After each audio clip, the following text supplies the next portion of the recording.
Hello, everyone, and thank you again for tuning in to another episode of The Social Mind. Today, we're going to be having a continuation of language oppression and discrimination. However, this time we are looking at the country Belize. And I have with me my friend and colleague. We studied together, we're besties, who is Miss April Martinez, and she's going to be talking to us about language oppression and discrimination in Belize. April, hi, Hi, darling. How Lorna. are you? And Hi. welcome to the Social Mind. Can you Thank you tell the so audience a much. little bit about yourself before we get Sure. into our conversation? Of course. Well, thank you, first of all, for having me and for appreciating Belize just as much as I think every other Belizean does. So, thank you so much for that platform. You're Uh, welcome. a little bit about myself. Like Lorna rightfully mentioned, we're colleagues. We studied together in Leiden. And like her, I am also an archaeologist, anthropologist. Particularly, my area of expertise deals with bone archaeology, osteoarchaeology, and Mesoamerican anthropology and archaeology. I am a lecturer here in Belize at the University of Belize, but more so importantly, myself with three other female archaeologists co-founded our archaeology anthropology NGO, Heritage Education Network Belize.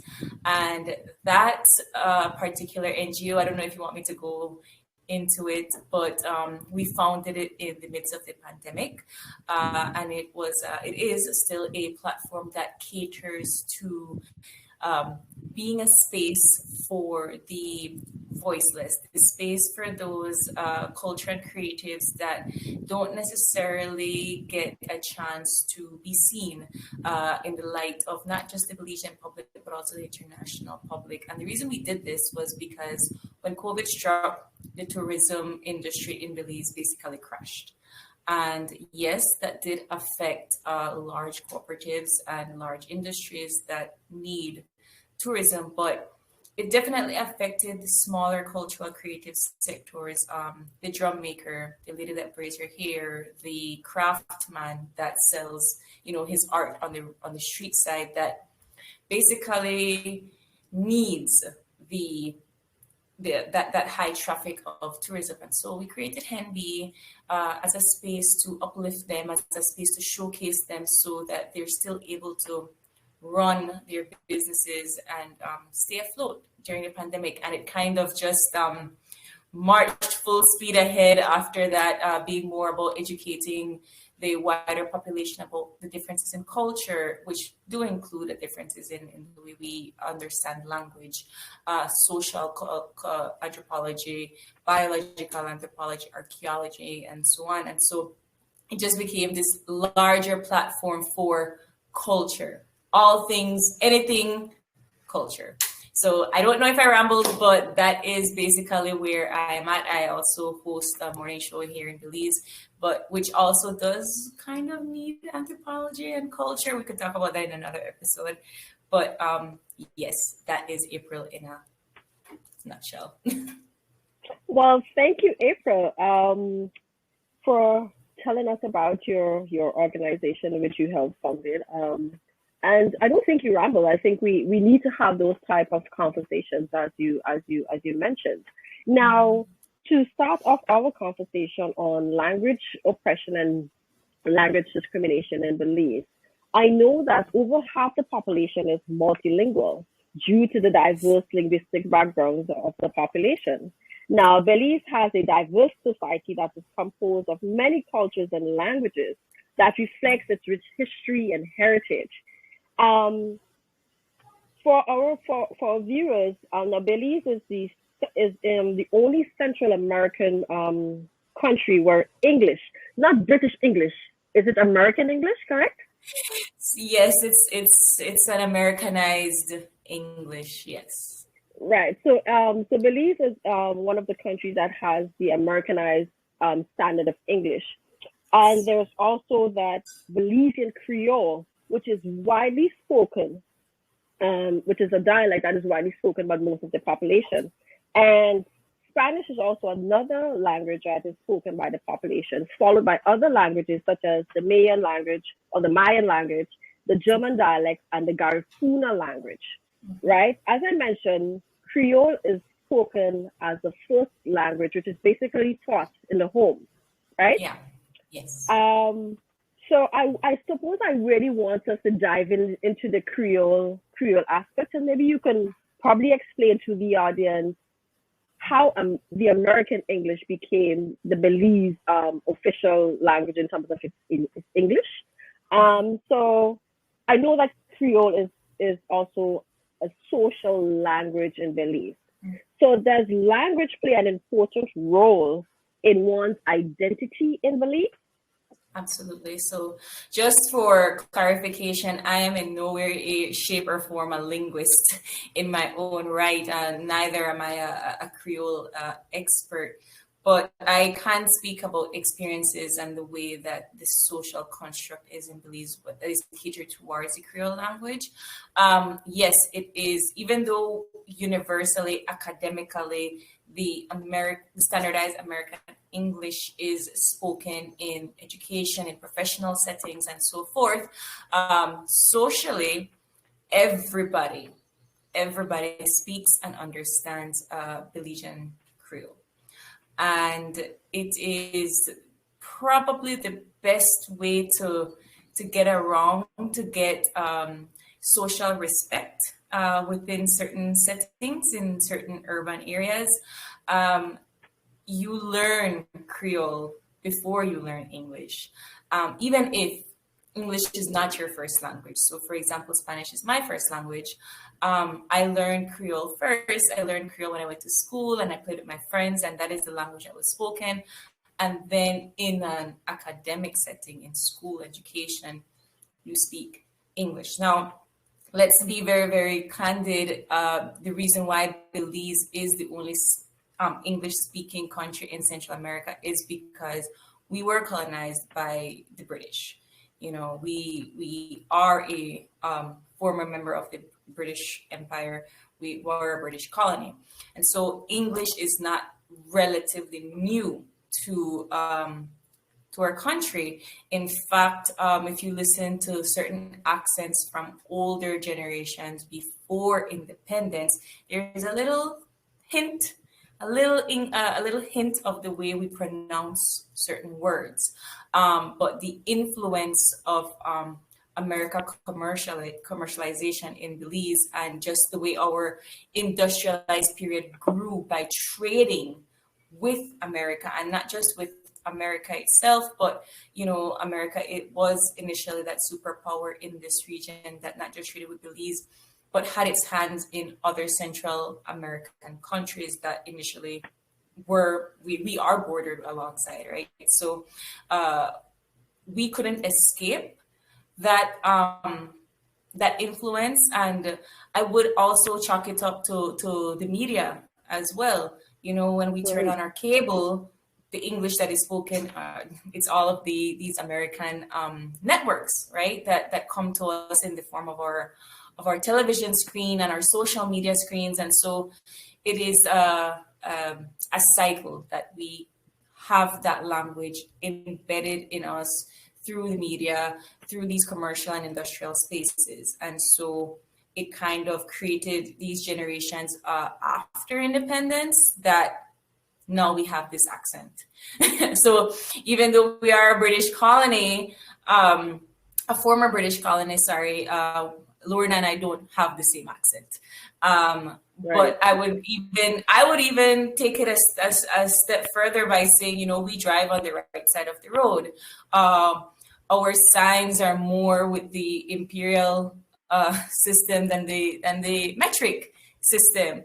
Even though we learn both systems in school, we say pounds instead of, kilograms, and we would say miles instead of kilometers, so it's very influenced in that way.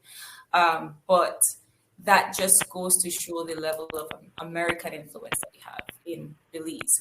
And with that influence, not just with American influence and British influence, but that also chopped away the the first lingua franca of Creole. So our Creole that is now spoken widely in my generation and generations after me, um, it's very Jamaican influenced as well. Sometimes there are a few scholars that are trying to get back to that old language. There is a Creole dictionary that has words that I have never used, but my grandmother would have probably used. So it definitely also has changed based on all of these influences. Something you mentioned about while we speak English, we still have different accents. So one of the questions that I suppose how we would have connected as well while we were in the Netherlands studying was that of while we both spoke English and we have different accents, we were able to connect with each other. Because when I heard you spoke, is you had a 360 degrees. I was like, I know this accent. It's not Grenadian, but I know this. So there was a Yes. similarity in how I suppose how we were able to connect. So my next question to you would be, with the different languages in Belize, with the groups, because I different groups or ethnic groups and bring different ethnic groups, or is there a split? So when it comes to the diversity of ethnic groups that we have in Belize, due to just so many various influxes of migrations, even now, we have different accents, but Creole remains the social constant. If you are somebody that has an accent while speaking Creole, you're already kind of marginalized to a certain extent. For example, if I have a Spanish accent speaking Creole, it doesn't matter if I have a different cultural background, I would immediately be classified as like an immigrant. Or something to that effect. And it kind of does create a social imbalance in the grander scheme of things because while they're asking for somebody bilingual in a particular job setting, they would rather you not have an accent.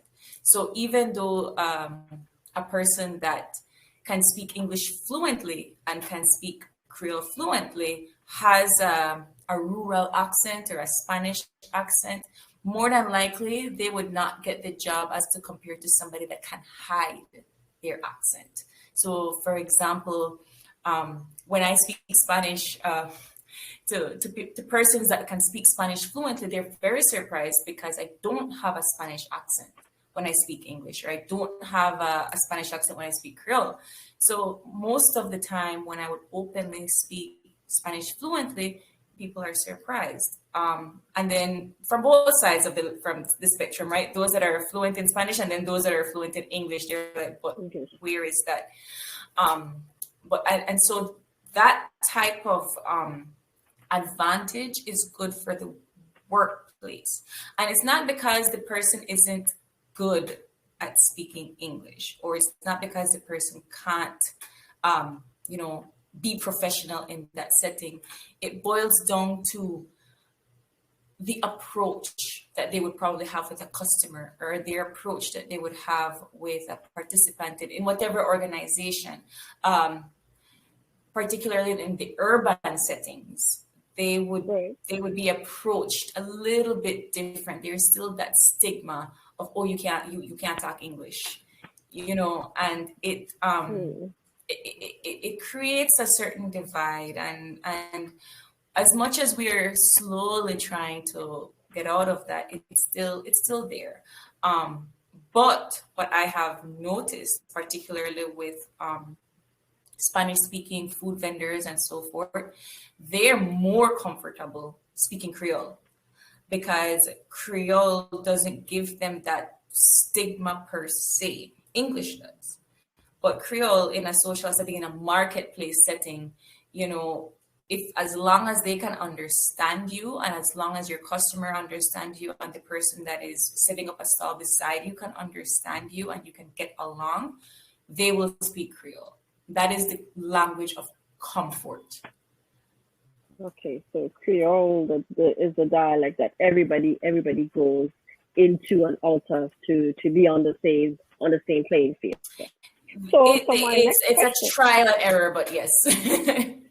So then my next question would be then, how, from a Belizean perspective, how does language in terms of Creole plays a role in one's class or status?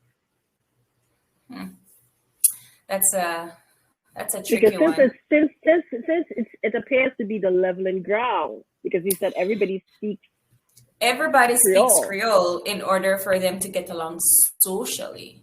But when you are coming from rural communities, and most rural communities will be speaking either their respective indigenous languages, either that be Yucatec, Mopad, or Quechua. They're also speaking Spanish because most of these communities are in and around the border, which we are bordered around Spanish-speaking countries, Mexico, Honduras, and Guatemala. And or these other communities are in their rural spaces where the immigrants are also placed. So that fusion of their indigenous language and Spanish comes to play.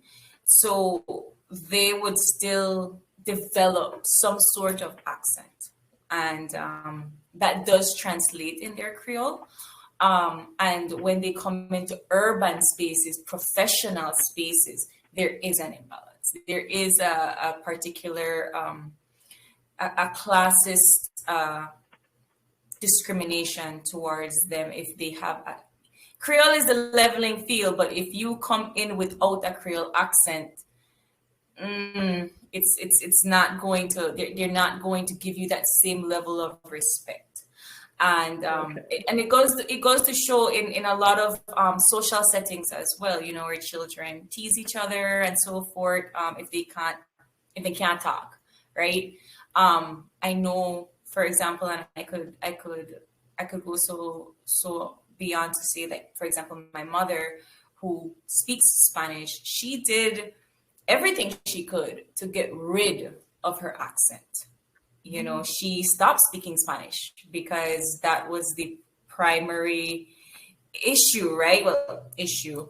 That was the difference. So she speaks Spanish very fluently now, and every now and again when she gets passionate about something, you hear the little accent come out.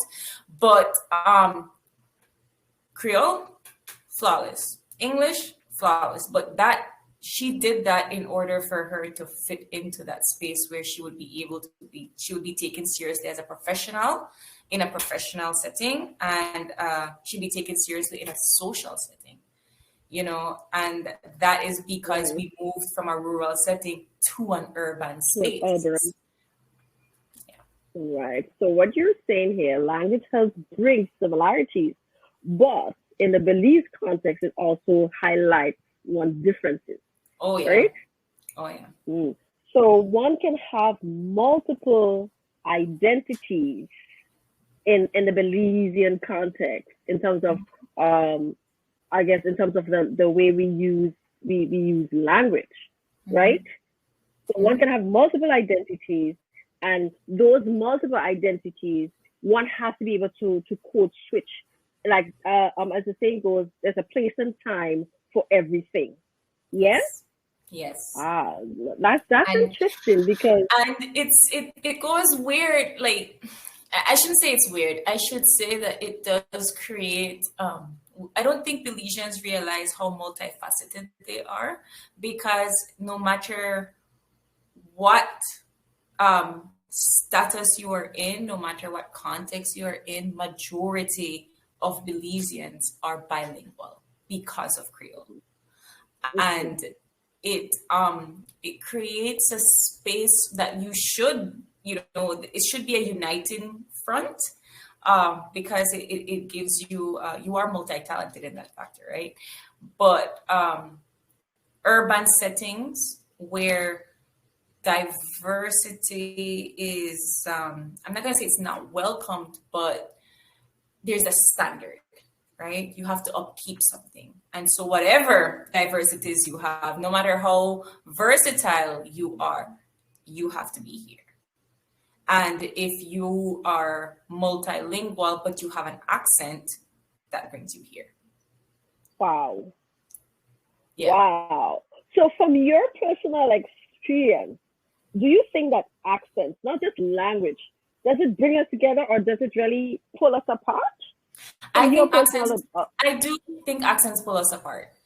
And it's because we're all trying to fit into this society that doesn't necessarily have a blueprint, but it has always been the status quo.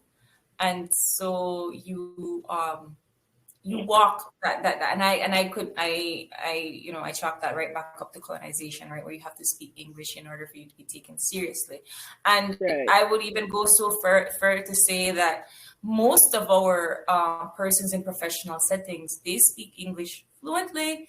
They're able to present well in English. That is the professional academic standard language that everybody speaks. That is how people take you seriously as a professional, whether that be in politics, medicine, academia, whatever your walk of life is in your professional field. English is the language that you speak. And I find it very, very fascinating that our politicians can give a speech in English, right? And it's going to be professional. Everyone's going to clap. And as soon as they step off that podium, they are busting Creole because Right. it's still a language of comfort. That Right. is the language that you speak to with your peers and your friends and your family at home. So I don't know. It's weird that we all do this, and then when we come into a professional setting or when we come to a social set, not a social setting, but a presentable setting, we kick it out the door and we speak English because So I suppose that in the Belizean context, code switching is very easy. I don't know if I want to say easy. I think it's embedded in our systems. I don't know if we could all do this with other languages. I have a few friends, and I have a student that she is multilingual to the point where I don't even know why I am teaching her, because she speaks English, she speaks Creole, she speaks Mopan Yucatec Quechua, she speaks Spanish, she understands Garifuna, and I'm just sitting there and she's great with it. She code switches really, really well. I have a friend of mine that his first language is Garifuna, and Right. he speaks English, Creole, Spanish. He tried to impress a girl once, so he went to learn Mopan, and there are all of these entities, right? That he is able to code switch through these various loops. But I can't say that for all Belizeans. When we were in the Netherlands, Dutch wasn't difficult, but I couldn't necessarily interpret Dutch in English. I had to go back to Right. Spanish Yeah, because just switch that's where back my to brain goes, right? gotta go And back. Yeah. so, and that made it difficult because Dutch and English come from the same language root. It would have been much easier for me to think in English so that I could understand Dutch, but for some reason my brain couldn't do it. And that is where I applaud people that are so multilingual. But I don't know if every Belizean is capable of doing that. We can do it with Creole and English. Some of us can do it with Creole, English, and Spanish. but that's because those are the languages that we hear every single day. There is never going to be a day, and this is when you come to Belize, Lorna, that you won't hear English, Creole, and language at least in one day. You will hear those languages throughout your day, Great. spoken to you, spoken around you, in the shopping mart, in the market, in an education, academic setting. You will hear one or three of those languages being spoken in and around you. And so those are the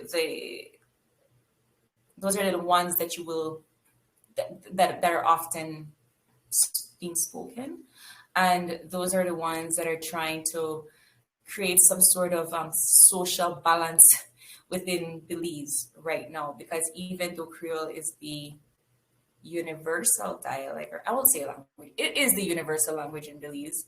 um Majority or most of the population still speak Spanish.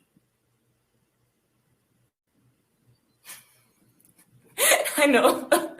I don't I don't know why. I don't know why, but yes, Creole is spoken everywhere, but more majority of Belizeans identify themselves as Spanish speakers. That's So that's fascinating. I mean, if I compare this in a Grenadian context, we are somehow put in that box or that shell to speak the standard English.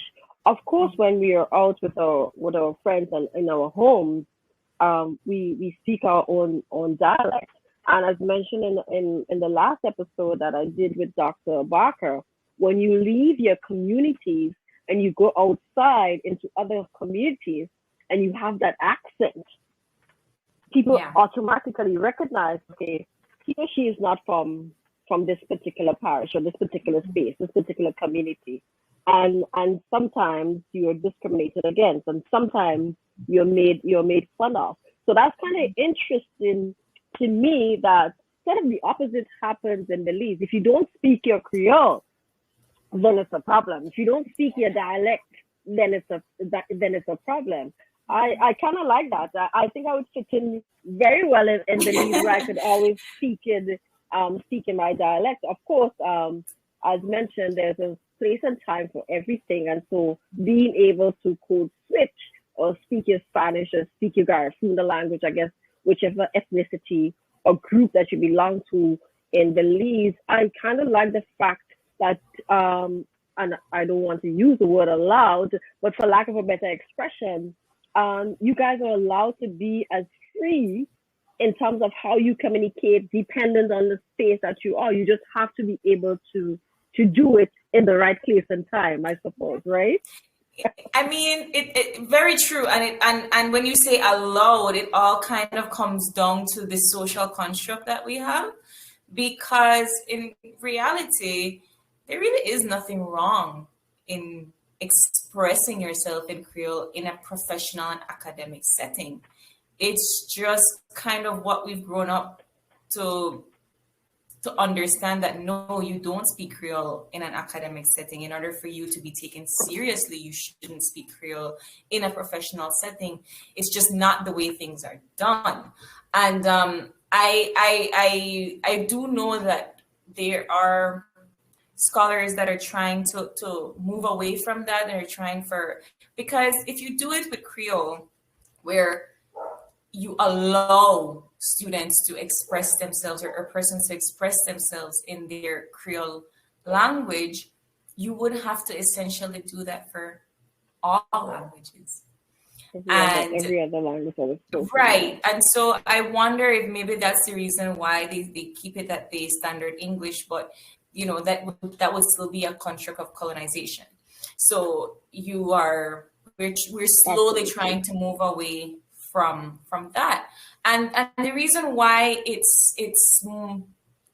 I'm not going to say difficult, but the reason why we're still not there yet to have all of that inclusivity is because various languages, particularly indigenous languages, are not directly translated.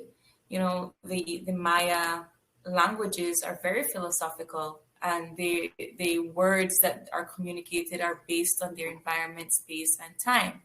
And so even the way we would describe this particular communication, this encounter, we would say it's a webinar, you know, a show. There would be multiple ways of describing what we're doing right now, but in these different indigenous languages, they would be completely different. They would be completely, the entire setting and space would have a completely different way of describing it, which is not directly translated to English or Spanish or the other universal languages that are out there. And so we would have to take that and work with it in a school setting or a professional setting, or, you know, and I think that as ethnically diverse as Belize is, we are not in that acceptance space as yet. And so we are still working with the kinks that we have, particularly accepting Creole in an academic and professional setting. If we can accept Creole, then perhaps maybe eventually Spanish will come into the play. Perhaps maybe Yucatec Maya will come into play. So we're working on it slowly, but we're not there yet. And I would love to live in a world where we can speak like a patois of English and Spanish and Garifuna and Yucatec and Mopan and live in this lovely diverse bubble, but we're not there yet, unfortunately. I suppose it has to be work in progress at some point, because when we deny those identities in the form of language, we are in essence denying who we are as different groups or different peoples within this universe, within this universal space. Because due to colonization and slavery, that's how the accents and the dialect and the Creole came into play, as you guys know. But when we deny a particular way of how one should speak, we're denying part of that heritage, because it has been what our ancestors used to communicate, right? It has been the language that we would have met when we got into a particular landscape or space in terms of the different indigenous groups. I feel like I'm Belizean, you know, just because of hanging out with you. I know in the Belizean context, there is some effort to have Creole used more in the education system. And I think also from a governmental perspective in terms of their documentation. Can you, I guess the final thing, can you tell us more about that before you go? What's the progress in terms of what progress being made in terms of having Creole more so in the schools, just like you have the American English? And what is thinking from a governmental perspective in terms of having Creole, having policies and so documented in the Creole language? My final question. Wow. So particularly, I know that there have been publications of different books, children's books. There have been symposia that have been surrounding this kind of that kind of question. There is, like I said, a Creole dictionary. There is a particular cultural social media page called Couturements in Belize, and I think you've seen me post it a couple of times. Different word of the day that is in Creole, and it provides like the pronunciation that you would pronounce it in Creole, as well as how the word is used in a sentence. But those are still social spaces. In terms of academia, the movement that I am currently aware of is not so much to put Creole in academia, but to teach English as a second language. So it's not, yes, so that's the movement right now, that they're trying to change the way we learn grammar and the way we learn English. Because like I rightfully mentioned, when kids go to school, they go to school learning English. Everybody speaks their different languages at home. So it would really be strange for them to be learning English as if something that they understand and know already, when it's not. And so one of the the conversations in academia right now is how do we move from teaching English grammar to teaching English as a second language in primary, secondary, and tertiary education? Because Okay. right now, it is everybody's second language. It is everybody's third language, and so we kind of use different settings where we would have our foreign exchange students that will come to Belize to essentially learn English. You know, why don't we take a page out of that book and see how we can implement it in our schools to see how the kids would initially gravitate towards learning it in that way? Because even myself, I still struggle with writing a proper comprehensive sentence in standard English. Right now we're having this conversation, I'm checking myself in my head to make sure that it sounds proper, you know, because I'm still thinking in Spanish and Creole, and it is the same for a lot of persons in an academic and professional setting. That is why we have speech writing, right? But that is kind of the movement, not so much as to just put Creole in academia, but maybe if we were to essentially remove the elephant in the room and put something where everybody can pretty much learn from in a setting that is the same, you know, everybody learn English second and third. Perhaps that could be a way that we could educate and educate persons to maybe still speak standard English while still keeping their identities at heart. They don't have to change. They can just learn something different. I don't know if that answers your question. I think you did. One of the interesting things you said that right now you have to be kind of code switching in your brain. And I remember when we were in the Netherlands, when we were reading our papers for to do assignments or just to prepare for classes. Some of the Dutch students would come to us for the translation to the English, and I was like, I wonder if we're doing the right thing here, because Yeah. of our accents and our pronunciation, because when you translate the Dutch to the English, sometimes it could go it could go in a different direction. So Yeah. I think that all societies should have multiple languages, because particularly those of us who have been colonized, and those of us who have been colonized by the British.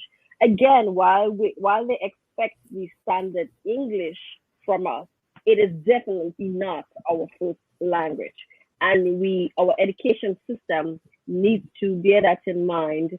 It also needs to put mechanism in place where our dialect or Creole in the Grenadian context, or Patois, which is slowly dying, we should create those spaces and avenues so we could really harness on those different aspects of who we are, those different aspects of our heritage.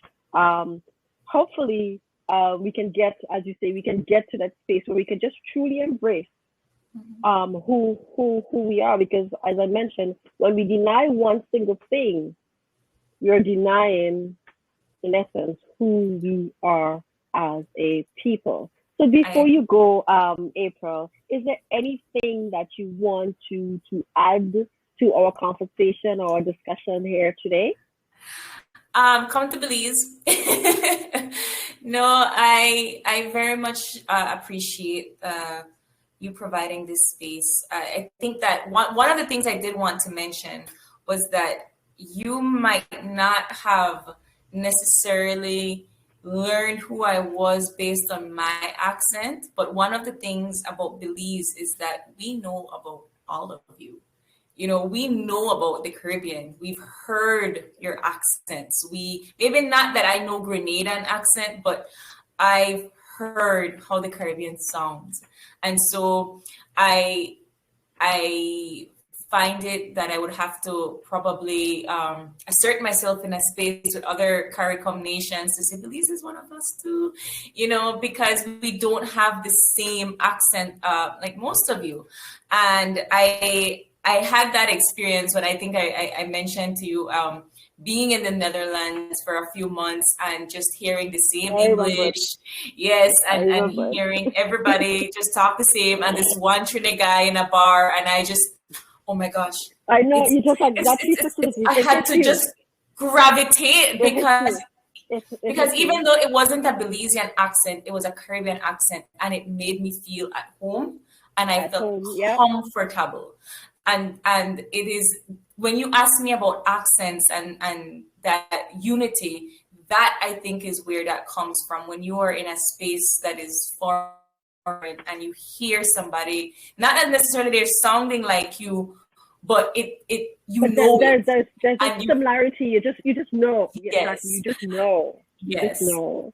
Yes, and that is it for Belizeans. We know the Caribbean accents. We know it, we hear it, and so we feel better being around them. But I think that Belize still needs to step up their game in the Caribbean so that you get to learn us too. So thank you so much for this platform where we can talk about Belize and talk about how similar we actually are in our region. Yeah, that's different. That's a point that I think I might have made on another episode.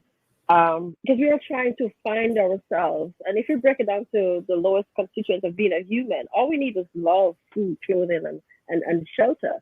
So when we make those, I suppose, it's important, but to me, those little things in terms of how we speak, how we dress, and how we cook our food, when we make it a big issue and it becomes problematic. And so we are trying to fight our differences much more than look at the similarities and really move together holistically as a Caribbean. Now, April, thank you so much for coming on the Social Mind and sharing your knowledge with us about Belize. Thank you guys for tuning in as well to the Social Mind. And don't forget to follow the page on Facebook, like, share, comment, and of course, we want your feedback of all the episodes, including this one. We want your feedback. So again, thank you, and I'll see you guys next week for another episode with me, your host, Lorna Charles, and a special guest on the Social Mind.